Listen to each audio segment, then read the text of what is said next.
Commander, latest intel report from the Lyman Front has arrived, and things are looking really crazy. So, from at the northern part of the Lyman Front, the Ukrainian forces has recaptured Nove. So they have moved in and they have entrenched themselves over at Nove. The Russian forces are still trying to break Nove. The Ukrainian forces is also pushing Zelina Dolina as well as Serenezhe. This comes after, oops, wrong color. This way, yep.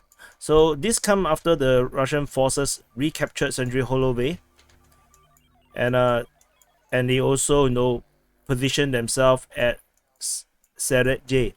So, however, this position that the Russians are holding is not secured because the Ukrainians are still attacking Sandri Holove.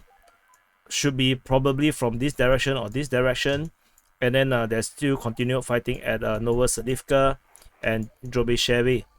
The Russian forces so far is able to hold this position pretty well, and Drobyshevi as well. So, and Dolina, Zelina, let me just draw it out so that it's a bit more obvious. There's also a confirmation that Korovia has there's photos of Korovia under Ukrainian control. So that is confirmed now with photographic evidence. Over at the Lyman Front, the Ukrainian forces continue to push towards Lyman from Shurov and from Ozone, this direction. The Russian forces continues to hold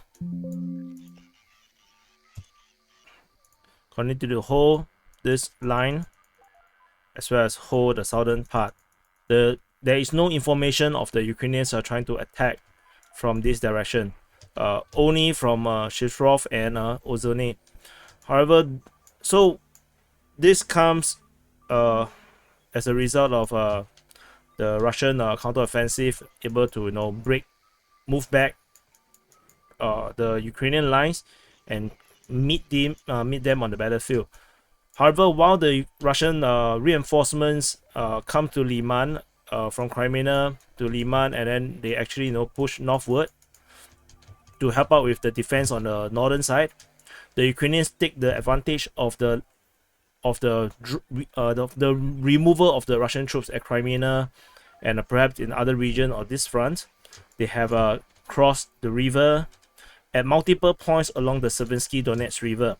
So according to the pro-Russian source Ryber, they say that it's from Kryva Luka all the way to below Horivka. There are multiple pontoon crossings, which means that there might be one at Zakine, one at Jonivka, one at Serebryanka, and perhaps even one just at below Horivka. And the Ukrainians are now surging into the forested area here, and reportedly they are surging a lot of forces, and there's already DRG reported at Toske, where they got spotted by Russian forces, and there is also DRGs reported at Yampil, which the Russians are actually holding this line here.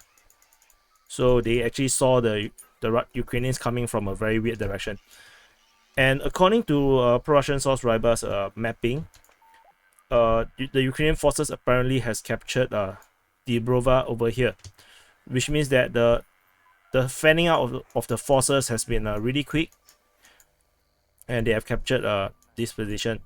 And according to Ryber, they say that this road between Kreminna and Lyman can no longer be used. So this supply route which I mentioned is very important. This is no longer usable. It's no longer safe to use, as the Ukrainians now have fire control over this entire road.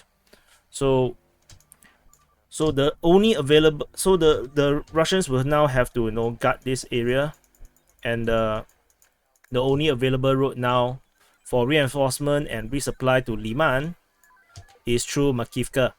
So this will be the only route to Lyman, and which means that with DRG being spotted at Torske, it's pretty evident that the Ukrainians are trying to actually move to this direction here and capture this point, so that the Russians will not be able to resupply to Lyman. This point, this will be the target, likely target, which is why we are seeing the recon forces at Torske. So this is the current situation at the Lyman front, and I will see you in the next update, Commander. And please press the like button